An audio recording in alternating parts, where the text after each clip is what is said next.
Hey X, I spent a year in an Ayahuasca cult.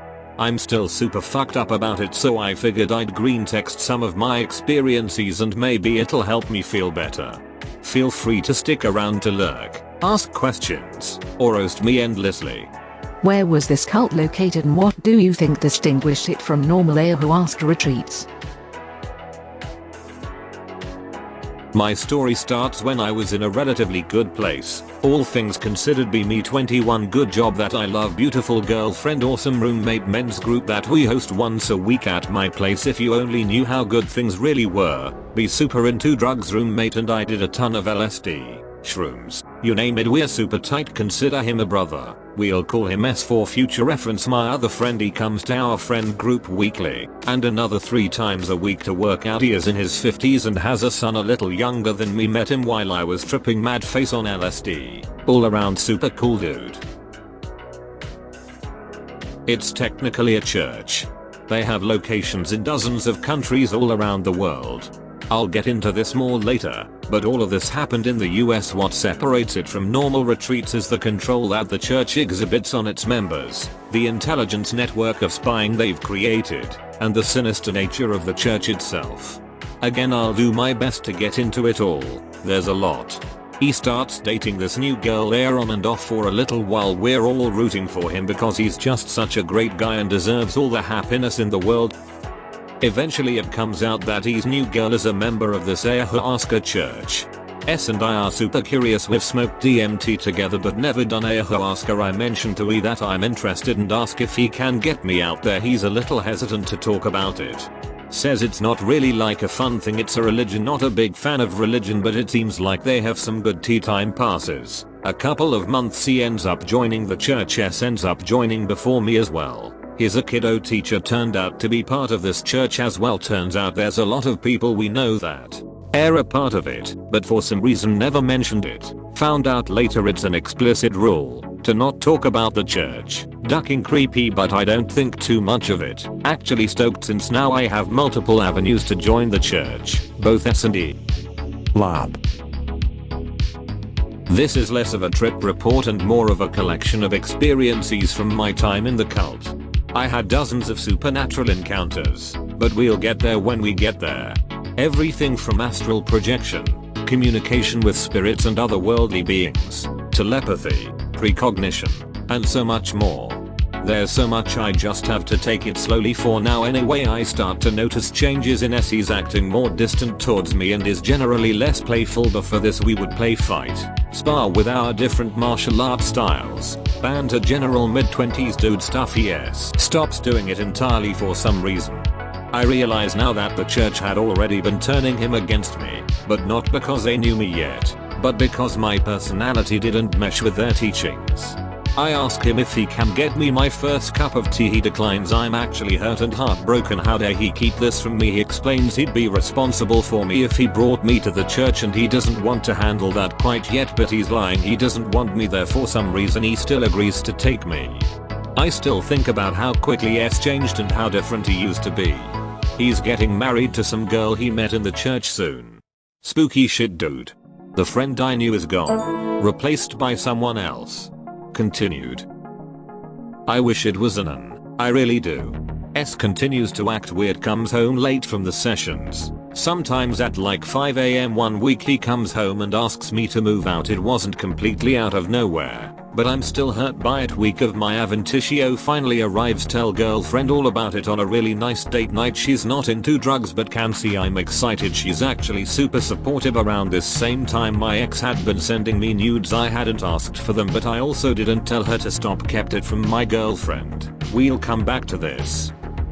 Day of the Aventitio finally arrives. Wake up kinda early to my cat killing a bird. She doesn't finish the job, have to kill the bird. First time I did this, it left me emotionally wrecked for a week. Not stoked to do it on the same day I'm drinking Ayahuasca for the first time. Picture of the mangled bird corpse is still etched into my brain. Know that it's going to come up later. Whatever, we have to drive to the church site. 3 hours one way, beautiful drive. We get there and I'm super nervous. It starts with eating dinner, start meeting members of the church, recognize some familiar faces.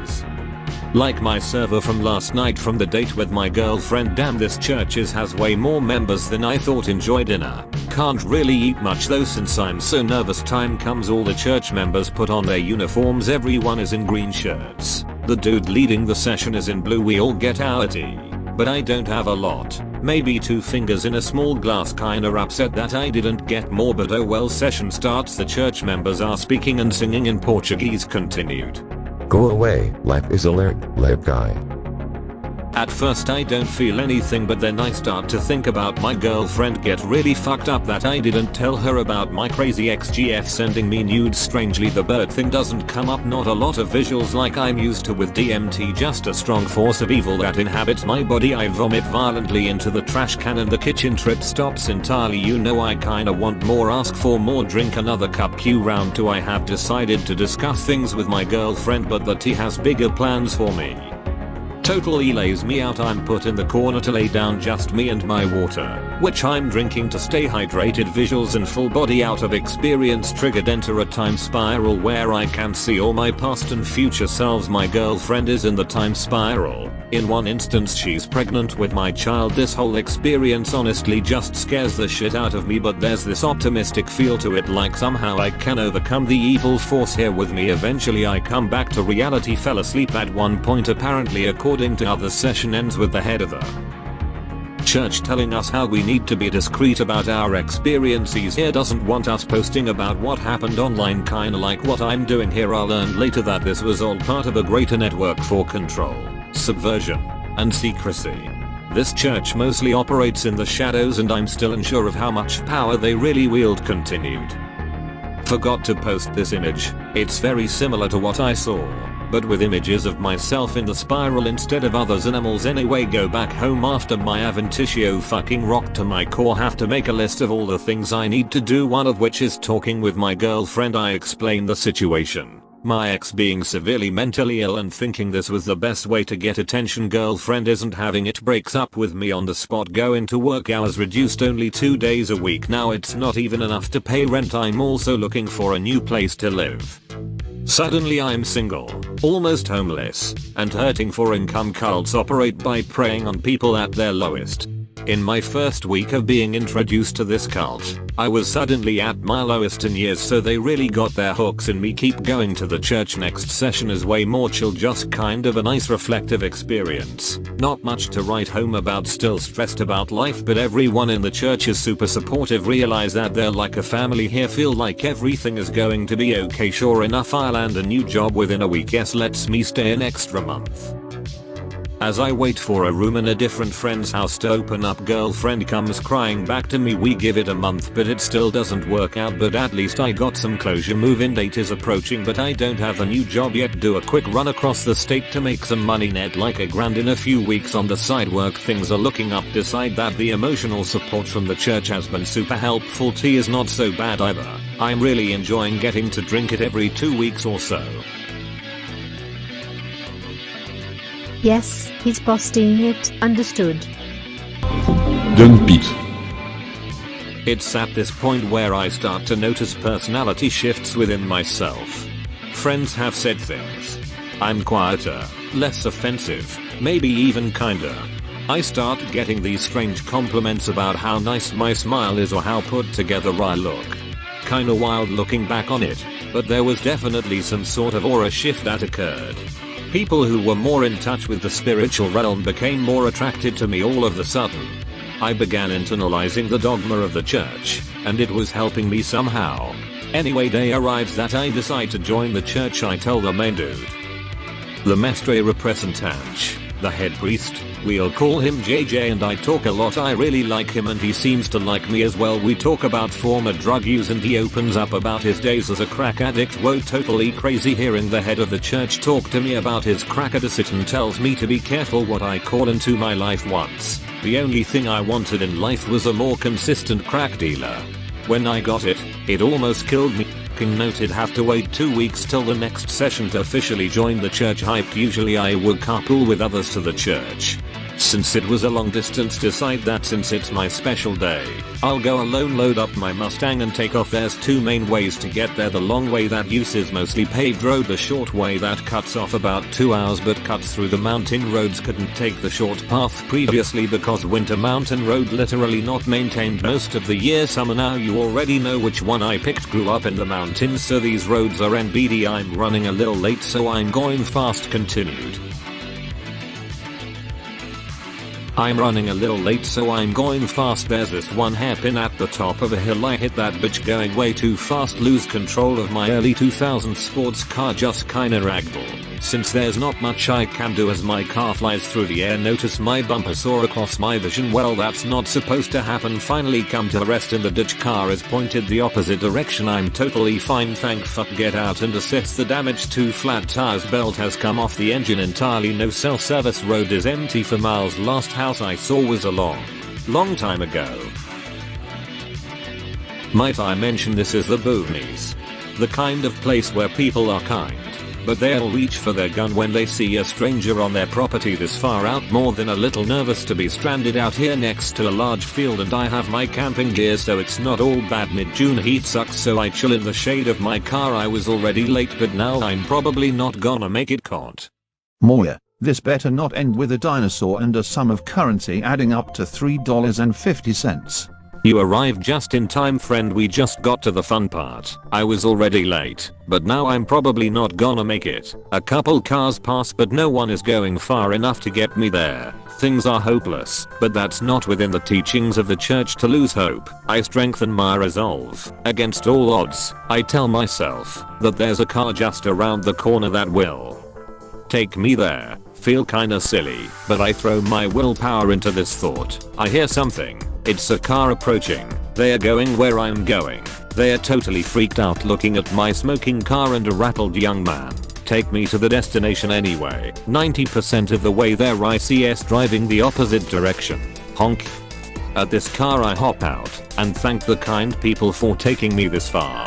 Go to S. WTF are you doing here? IDK man, I could tell you we're in trouble. So I came to get you. Tell him what happened. He had a premonition earlier, the day that I would crash. Knew it was true when I was late. We arrive in time to drink the tea. That story ended up becoming a classic after I told it in the session. I got my uniform and was officially part of the church. However, this was just the beginning of the strange paranormal stuff surrounding the church. I got my first of the weird stories that night. One of the associates is this burly dude named Ryan. Ryan is a scientist who works with the government. Work trip across the country, but to a city that has a nuclear. One of these churches with the T.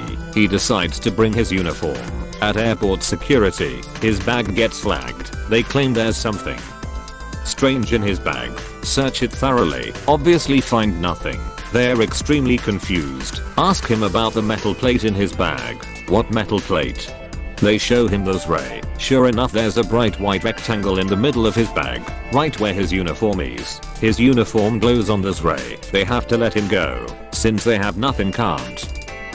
F off. Papa's doing a great job storytelling.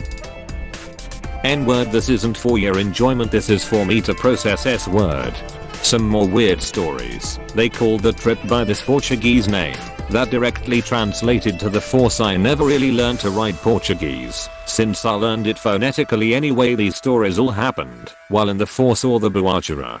One session several months in, drink the tea, start of the session we have silence, or play music for about an hour, leave my body, can see everyone in the room, but as spirits in the parallel realm, we are all flames in the darkness. From each of us extends a thin smoky line of light. They all come together like strands in a rope at the ceiling. But the temple is suspended in space, and the light rope leads to a pool of light. They would talk about how there was a lake of Buachara, and I think this might have been it. It's hard to remember all of the dogma, teachings, and stories since everything was oral, nothing was written down. I spent a year becoming a respected part of the church, finding work with other members who worked in graphic design and technology. One woman who employed me was this woman B, who was married to my 8th grade history teacher, who was also a part of the church. This takes place before I was in the church. B has this neck/back issue that's quite serious. She can't sit comfortably for very long. Doctors can't help her either. They just give her pain meds. Others suggest surgery. Surgery doesn't help. One session B goes into a trance. They would sing shamatis or calls to God for certain things. One of them was a healing call. It's called while B is in the trance. Her neck/back issue is allegedly cured. That one was spread by others in the church, but when I asked her about it, she insisted it was just a coincidence. Still, I was intrigued. Could these shamatis really heal people? What other kinds of powers did people in this church have? Psychosomatic perhaps. Do you believe they literally evoked God to cure this woman's neck and back pain? I think the majority of harm that this cult did to me was in suppressing my own agency. There was a structure to this church, and it was easy to just take orders, let other people decide things for me, get really high a couple times a month, and have someone else sort out the spiritual stuff. For the first time in my life I had answers. The higher ups in the church were counselors who were there to talk to about your life problems. It was really great to be able to discuss hard life issues with people who were calm, collected, and knowledgeable. Except they were all reporting to Jay. I didn't know it at the time, but the counselors and the instructive body were all part of a network to spy on all of the socius in their day-to-day lives and make sure they were living within the dogma. Let me give you an example. Session but way closer to where I live. It's at my buddy E's house. Special occasion. Spend a month helping E prep the place. Create a stone staircase to the session site. Spend about 30 hours on the project. Never even ask for a cent. Session happens. It's a hecking good one. We have about 50 people. But we are so tranquil we attract a herd of deer who chill out with us for a while. All around cool shit. After session. Chillin' at E's house. Ryan is there. He's a tall ripped dude with a gorgeous wife, about 10 years older than me. Total role model. Want to tell him how much I appreciate him being a good role model for me as I turn my life around. I'm still super high, so it doesn't come out right. Kinda sounds like I'm hitting on him. He calls attention to it, but I clarify, and we laugh it off. I'm embarrassed but otherwise think nothing of it. Ryan is a cool guy. Fast forward a few weeks. End of a session, Jay gives us all a lecture about how it's good to be friendly in the church but something sanctity of marriage. Okay, whatever, kinda weird. Jay approaches me after the session. Did you hear what I had to say tonight? Very interesting thread. Please continue. Really weird that you used that image talking about her. She was closely tied to images of owls. Most likely not psychosomatic. The shamatis have real power. She denied entirely that she was healed by God, but otherwise has no explanation for how she was suddenly better. One of the masters would say all healing comes from Jesus Christ, if that gives you any clue as to what kind of cult this was. Did you hear what I had to say tonight? Yes. You need to apologize to Ryan and his wife. Mayo, what? You hit on him and that's not okay. No, that's not what happened. Doesn't matter, you need to talk with them and make this right. N-word, I'm not even gay. Whatever, talk to Ryan anyway. He literally busts out laughing when I tell him, OJ just misunderstands. Don't worry about it. I know you weren't coming on to me, okay? But he says I still have to talk to your wife, so I do that. She also laughs it off. Honestly seems like she is enjoying the situation more than anyone else. Also tells me not to worry about it. That was the first time I realized that there was reporting to Jay, but I didn't know the extent of it yet. Can't. BRO, this place sounds ducked. How ducked is it that they took Mother Aya and twisted her around to control people? Are you still being monitored by this group? Did you have to run escape and change your life to escape their clutches? What, if anything, do you think the ulterior motive of this church is? Control, domination, subversion. The religion itself is Brazilian. Most of the socius are also in Brazil, and the masters, teachers, who hail from there are considered to be much more knowledgeable and are highly respected. We would occasionally get guest masters from all around to direct sessions at our temple. Brazilian Mester. He fills my cup all the way. It's about 3 times as much as I normally have. Decide fuck it. Brazilians know best apparently. Down that bitch. Hits hard. Hits fast. I start to see through the cracks of the religion.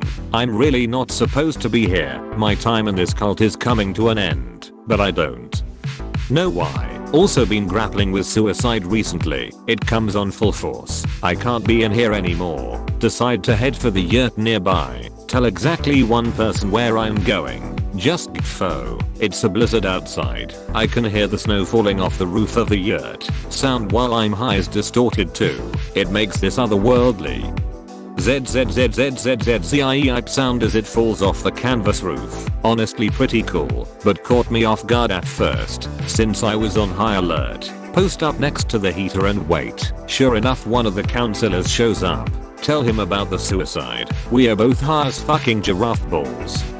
Somehow guides me in the correct direction, and gives me the best pep talk for not killing myself I've ever gotten. Legit still think about it to this day, but you know he reported it to Jay. Now Jay knows that I'm potentially unstable, running away from sessions. I don't know it, but I'm on thin ice, and now being watched very closely. Continued. Was this in San Francisco/OAKLANE by chance? You mentioned snow as well, maybe New York or East Coast. I grew up in Scientology, escaped the Sea Org, and am now living life as an attempt at an adult, and can definitely relate to creepy cult shit. Do these people have any kind of connection to Samael on Weir? Because I have experience of light indoctrination from his church and know it is popular among Central and South American people who speak Spanish or Portuguese. I am getting a lot of similar vibes from this, especially the blending of shamanism with monotheistic doctrine. You really hit the nail on the head, Anonymous. It really scares me when I think about S and where he is right now. They set him up with a Brazilian wife, who I've refused to meet. He still messages me occasionally, but he's not the same. Are you still being monitored by this group? Did you have to run escape and change your life to escape their clutches? I never had to run. I was forced out in the end. More on this later, but it was not my choice to leave. I doubt they watch me actively, but I'm certain Ness still reports on me, since he's now part of the secret internal society. I'm very careful with what I tell him.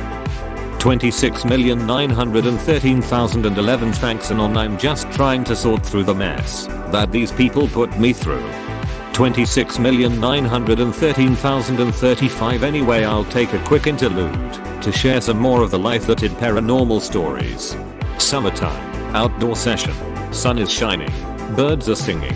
The archer is strong. Often comes with sound distortion I mentioned before. The cicadas. Couldn't tell what it was at first. This otherworldly hum bust through my whole being.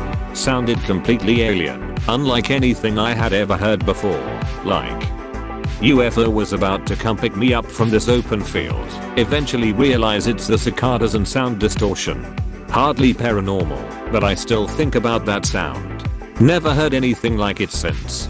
Another outdoor session, but this time it's raining. We're in a different spot in a clearing, surrounded by trees though. Luckily I'm under one of the pop-ups, huddled in my sleeping bag, just cozy as all get out. I look forward from my seat and I can see a woman's face in the trees. Obviously it's just an awesome coincidence of branches and trees meshing together to make a face, but it's really something more. I can tell. It's a female spirit showing herself to me. At one point I get up to check her out from other angles. She's only visible from exactly where I was sitting. Continued. Finishing this then replies. She's only visible from exactly where I was sitting. Storm is going crazy. Can't even hear what's being preached in the session. So I tune into this spirit. She speaks in the language of the trees. I'll learn about her life here protecting this forest. She's been here for hundreds of years. These people in the church take good care of this land. She's happy. It used to not be this good. Fuzzy on the details. I don't speak tree. Storm calms eventually. Texan Mester gets up to talk. Real cool dude. Talks with the drawl and everything. Tells us how this land used to be owned by loggers, but this clearing was spared. All the trees were considered poor material for their Y shape. Sure enough, all the trees around the clearing are split halfway through to grow in a Y. He doesn't say, but I know it was the spirit protecting this clearing for us. All of the branches that form her face. While he's saying this are from the white trees, she winks at me. Fucking winks at me, WTF. After the session I tried to tell S about it. He was right next to me. Try to tell him, but he says he has to go. It never comes up again. Possibly one of my favorite memories of this time. Really cool to have the spirit show me the inner workings of the trees and how they moved water from the ground into their leaves. 26,913,067. One of the nucleus is in San Francisco. Yes. I'd love to hear more about Scientology and your experience with them. Since getting removed from this cult I've had a sick fascination with other cults like Scientology. I'd say let's connect off 4chan, but that's sketchy at best. 26,913,090. I've never heard of Sammy Lawn. We're in relation to this cult. I do know that the McKenna brothers had contact with the members of the church, and while they never associated, they did drink the tea provided by this church.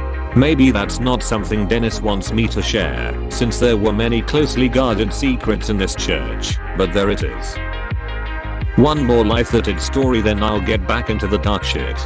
Day of the session. I leave town around midday, usually fuck around until then, relaxing playing video games. This morning though I can't really find my cat, not a big deal, since she roams outside, but I won't be seeing her for a day or so. When I go to a session, call for her for a bit before I leave. No dice. Oh well, I'll see her when I get home.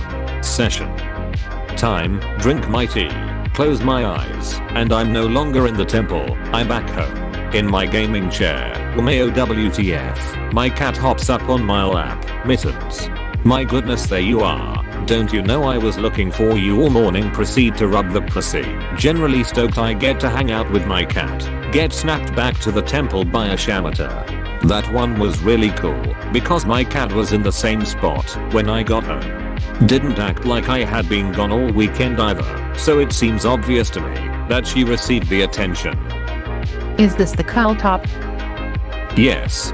Back to the darkness. Decide to check out other nucleus. Go check out the temple in another state. It's ducking huge. Literally like 5 times the size of my home temple. Kinda intimidated. Really nervous. Don't really know anyone, but I'm good at making friends. Session time. Get poured too much. Actually ask for a little less. Master puts the extra in his glass. Oh boy. Still have an extremely uncomfortable session. Spend most of it in the bathroom with digestion issues. Aka trying not to shit myself. At one point I'm back in my seat. Old Brazilian woman walks behind me. Smack. She fucking fainted. The sound was her noggin hitting the hard floor. Holy shit. I can't be here. Seriously start having a panic attack. Crouched over in my seat rocking back and forth the rest of the session. The evil is palpable in the air. She ends up being okay, but the whole situation leaves me rattled. I'm not sure where to go from here, so I guess I'll skip to the end. Most of the people in the church are older, like 50 to 70. Next largest age group is like 30 to 50. Not a lot of guys like me in their 20s. A couple of the families have kids though. All of the kids can drink the tea. They range from literal babies all the way to teenagers. Make friends with the older teenagers, because there's not really anyone else to relate with. I'm only like 3 years older than them anyway, so I don't see a problem with it. Boy was I wrong. I'd been being watched, because of course, I realized this a little after the Ryan incident, so I approached the mother of one of the teenage girls who's friends with me. This girl has been uncomfortably close. I don't want any trouble. Pull her mom aside and lay out my concerns. She laughs and tells me not to worry about it, says her daughter is prime breeding age. Okay. Keep my distance even more because WTF. Still friends with the other teenagers and a couple of the kids. Some of the young adults, 18 to 19, are friends with me outside of church. They even ask me about pot. Since I'm the cool older guy, tell them it's okay to get high, but don't become a 420 or mayo weed guy. Balance kind of thing. Teenagers are pretty cool, but it can be kinda weird to be drinking ayahuasca with them. Just kinda have to get over it. I shit you not, I drank ayahuasca with babies on multiple occasions. Pregnant women as well. Nothing is off limits for these people. We are having a church campout. I'm taking on more responsibilities in the church. So is S. We are learning Portuguese and Shamatus, asking questions in sessions that they won't tell us the answers to because we're not part of the instructive body. S and I are hyping up to be elevated into the secret society shit. He's even gone on a trip to Brazil to make the tea and bring it back. We are both working hard the whole camp out. I'm making a video, so getting lots of footage, doing interviews, that kind of thing. At one point I'm passing through the temple and I bump into one of the teenage girls, give her a quick side hug, but otherwise think nothing of it. Gotta keep it platonic. Fast forward to later that night. Ryan grabs me from the fire, takes me to J, shrouded in the darkness. Oh shit. Someone reported me for speaking to the girl inappropriately and touching her. Nigger, I said hi and gave her a side hug. That's not what my informant says. I demand the girl be questioned, knowing she'll defend me, being my friend and all. There's no need for that. Session the next day. I'm still fucking pissed about these false accusations, but I try to let it go to have a good session. It's a pretty intense one. I see a Brazilian man, the founder of the religion. He's holding his hand out to me, asking me for something. Again, I can see all the souls around me. I can see their bodies shrouded in darkness. He's holding his hand out to them too. They all breathe out some of that life essence I saw in a previous vision.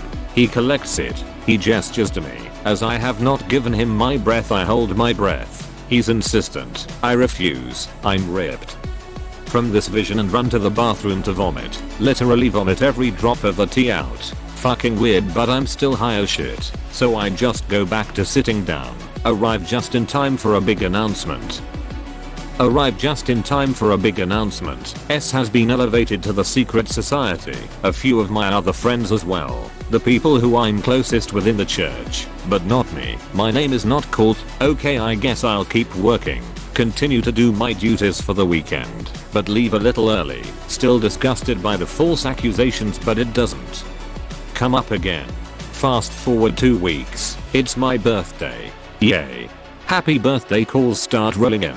Up first is Jay. You're removed from the church. Excuse me, WTF. Yay, we are confident that you're a child abuser and are a danger to the children and the church. Excuse me, what the FK? He hangs up, unable to comprehend what just happened. S calls me next. I tell him what happened. Voice dead. Feeling betrayed. The church had been my life. I had even been employed by people in the church. Slowly all the calls come in. Only other person I tell is Eric. A couple of the counselors call to wish me a happy birthday. That's so fucked up. A few calls and I'm irate, demanding some sort of justice. They just hang up on me after wishing me happy birthday at a certain point. By the end of the day I'm a complete fucking mess. My mother takes me out to dinner. Tell her what happened. Totally ruins the evening. It's okay, I'm dead inside anyway. A few days pass. No one in the church stands up for me. Not even S. Finally I get a call from E. He got an official warning from the church for disputing my removal. TFW, I'm literally too evil to defend. And before you assholes ask, no, I never did anything to warrant this accusation. No evidence was ever provided at any point, but none was ever needed. You didn't need that crowd anyway. It seems from my point of view a blessing in disguise that I'm just some random anonymous. If they pulled that on you, I can only guess what they would do to the higher-ups if they got out of line, mistakenly or otherwise. Anyway, that's about the end of it. It's been difficult to return to normal after a year of drinking that stuff every weekend. None of the people in the church talk to me. A few have reached out or vice versa, but the conversations have been brief, topical. Obviously I lost my job with one of the other associates as well. E and I are still on good terms. We talk often. S sided with the church entirely. He believes them. At some point I thought that the people who I had grown to know and love would stand up for me, and maybe some would even leave in solidarity with me, but no one did. I'm not sure what they told everyone in the end. I'm forging ahead as much as I can, finding balance between who I was before and who I was in the church. Who I'm now is a mix of these people, but with a burning hatred of cults and religion. Probably the worst part was having my social circle ripped from me so suddenly and so completely. It kinda sounds weak typing it out, but such a visceral devastation left me unable to function for many months afterwards. I spent a lot of time unemployed or hopping from job to job. Eventually I got control of it all and have a solid job and am back in school, but it was iffy for a moment. That's my story. Maybe a bit anticlimactic at the end, but that's how life goes. I'll hang around if you guys have any more questions about the church, the tea, or my story. I have a few more one-offs in me of other weird paranormal stuff that happened, so I'll post those as well. Thanks for listening /x/ this really has made me feel better about everything. Is that A satisfying end. And a cautionary tale for those seeking meaning and the thrill of what is beyond the ordinary. Glad to know you were doing better after all this, Anon. That was a nice read. Thank you, Anon, for pouring your heart out. Lots of love, brother. Thanks for chan people, it means a lot.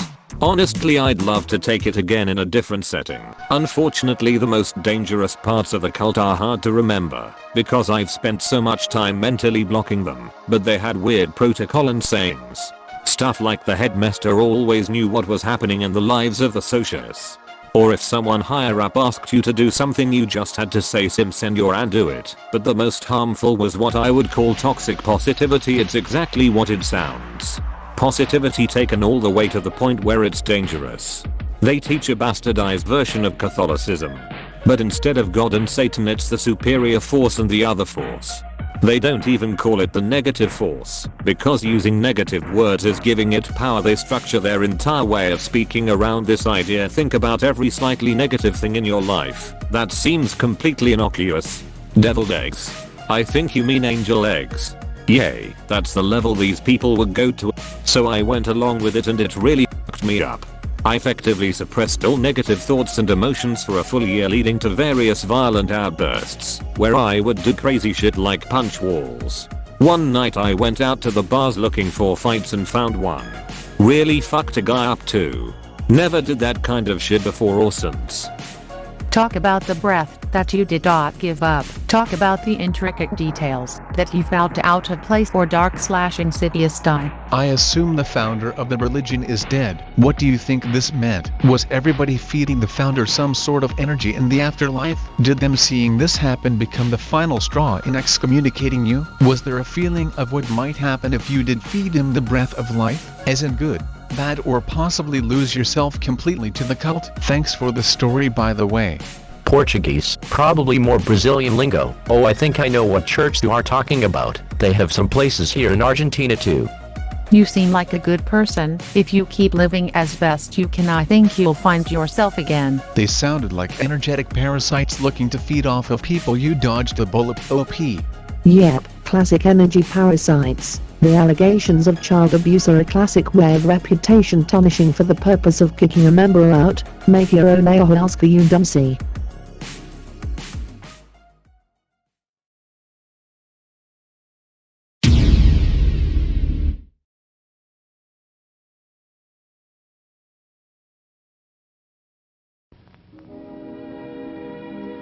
And now, folks, it's time to say goodnight.